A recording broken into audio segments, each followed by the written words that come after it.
जब विचारों से डर लगने लगे तो समझ लीजिए विश्वास कमजोर है। जो लोग सवालों का जवाब तर्क से नहीं दे पाते वे अक्सर हाथों में पत्थर उठा लेते हैं। मजहब अगर इतना महान है तो उसे बचाने के लिए चाकू की क्या जरूरत है? अकीदा अगर सच्चा है तो उसे खून से क्यों सींचा जाता है? हमले से कोई विचार नहीं मरता, हाँ, हमलावर की इंसानियत जरूर मर जाती है। सोशल मीडिया इन्फ्लुएंसर, पूर्व मौलवी और एक्स मुस्लिम सलीम वास्तिक दिल्ली के जीबीटी अस्पताल में जिंदगी और मौत की जंग लड़ रहे हैं। रमज़ान के महीने में जुम्मे के दिन गाजियाबाद के लोनी इलाके में रहने वाले 55 साल के सलीम वास्तिक को 2 अज्ञात हमलावरों ने जान से मारने की कोशिश की। उनका सिर तन से जुदा करने की जुर्रत की। सलीम की गर्दन पर धारदार हथियार से गहरा प्रहार किया गया, जिसके बाद उन्हें अस्पताल में भर्ती किया गया और मल्टीपल सर्जरी के बाद भी उनकी हालत नाजुक बनी हुई है।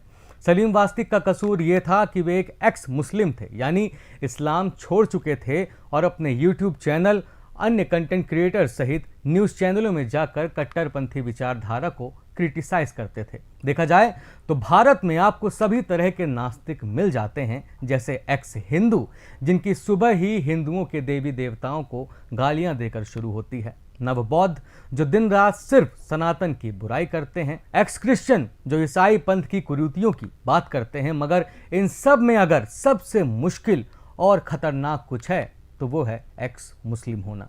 सलीम वास्तिक ने अपना मजहब छोड़कर खुद को एक्स मुस्लिम बना लिया था और ऐसी बातों को क्रिटिसाइज करना शुरू कर दिया था जिनकी आज के सभ्य समाज में कोई जगह नहीं है। वे इतिहास से लेकर आज की कट्टरपंथी घटनाओं और चरमपंथी विचारधारा रखने वाले लोगों के कट्टर आलोचक थे और यही बात कट्टरपंथियों को सहन नहीं हुई। उन्हें सलीम वास्तिक के तर्क बर्दाश्त नहीं हुए। सोशल मीडिया में सलीम वास्तिक पर हुए जानलेवा हमले को लेकर लोग विरोध कर रहे हैं।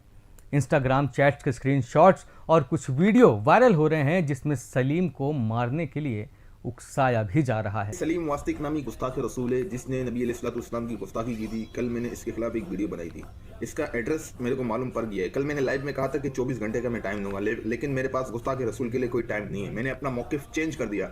इसका एड्रेस जो है गाजियाबाद लोनी, ठीक है, गाजियाबाद लोनी के अंदर नाजबंदी कॉलोनी में, ठीक है, ये वहीं करीब में कहीं रहता है। तो अब हुजूर के गुलामों का ये काम है कि ये जहाँ कहीं मिले इसका काम कर दो। बस इतना मैं कहना चाहता हूँ कि इसका काम कर दो, क्योंकि गुस्ताख रसूल के लिए कोई माफ़ी नहीं है। हुजूर अलैहिस्सलाम का फरमान है कि मन सब्बा नबियन फक्तुलहु, कोई भी नबी अलैहिस्सलाम के बारे में हल्की सी भी बात करे ना तो उसको काट के रख देना चाहिए। सोशल मीडिया में लोग so called fact checker Mohammed Zubair पर भी सलीम वास्तिक के खिलाफ लोगों को उकसाने का आरोप लगा रहे हैं। मोहम्मद जुबैर वही शख्स है जिस पर नुपुर शर्मा ने भी एडिटेड वीडियो शेयर कर उनके खिलाफ लोगों को भड़काने का आरोप लगाया था। सलीम पर हुए हमले से कई लोग खुश हैं।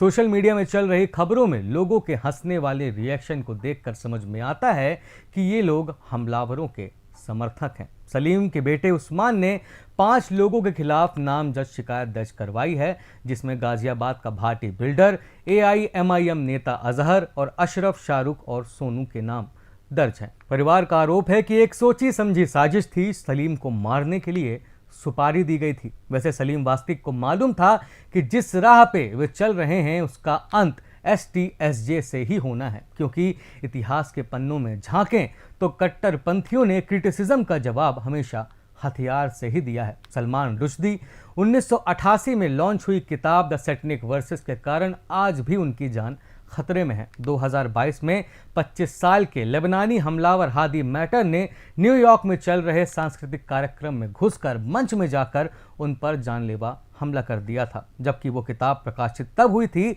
जब हमलावर पैदा तक नहीं हुआ था। कमलेश तिवारी 18 अक्टूबर 2019 के दिन ऑफिस में घुसकर भगवा कपड़े पहनकर फरीदुद्दीन शेख और अशफाक शेख ने उनकी हत्या कर दी थी। नुपुर शर्मा का केस तो आप जानते ही होंगे, जिनकी जान आज भी खतरे में है, जबकि उसी डिबेट में शिवलिंग के बारे में अनर्गल बातें करने वाला मुस्लिम नेता तस्लीम अहमद रहमानी पर कोई खतरा नहीं है। लेकिन नुपुर शर्मा के समर्थन में एक व्हाट्सएप स्टेटस लगाने वाला गरीब कन्हैया लाल काट डाला गया था। उमेश कोयले को उनके ही जिगरी दोस्त इरफान खान ने सिर्फ इसलिए मरवा दिया क्योंकि उमेश ने व्हाट्सएप ग्रुप में नुपुर शर्मा के समर्थन में एक पोस्ट शेयर कर दिया था। ऐसे हमलों के बारे में अगर हम बात करना शुरू कर दें तो शायद ये YouTube में रिकॉर्डेड सबसे लंबा वीडियो बन जाएगा। खैर, सलीम वास्तिक जिस कट्टरपंथी विचारधारा के विरोधी थे, उन्हें गलत कहने वालों ने अपनी ही हरकतों से उन्हें सही भी साबित कर दिया। यूपी सीएम योगी आदित्यनाथ ने इस मामले को संज्ञान में लिया है और जल्द से जल्द आरोपियों को पकड़ने के निर्देश दिए हैं। दूसरी तरफ भारत में रहने वाले तमाम एक्स मुस्लिम भी इस घटना के बाद एक हो गए हैं और डर से खामोश न होने की बातें कह रहे हैं। खत्म करने से पहले एक बात साफ कर देते हैं, ये लड़ाई किसी मजहब के खिलाफ नहीं है। ये लड़ाई उस सोच के खिलाफ है जो सवाल को गुनाह और आलोचना को सजा के लायक समझती है। इस्लाम हो, हिंदू धर्म हो, ईसाई मत हो या कोई और आस्था हो, हर धर्म, मजहब, पंथ, रिलीजन की बुनियाद इंसानियत पर टिकी है, खून पर नहीं। अगर किसी को सलीम की बातों से एतराज़ था तो जवाब किताब से दिया जाता, बहस से दिया जाता, कानून से दिया जाता, चाकू से नहीं। आलोचना से मजहब नहीं टूटता है, लेकिन हिंसा से मजहब की छवि ज़रूर टूट जाती है। फैसला अब समाज को करना है। हम तर्क और तार्किक जवाबों को चुनेंगे या फिर खंजर। धन्यवाद।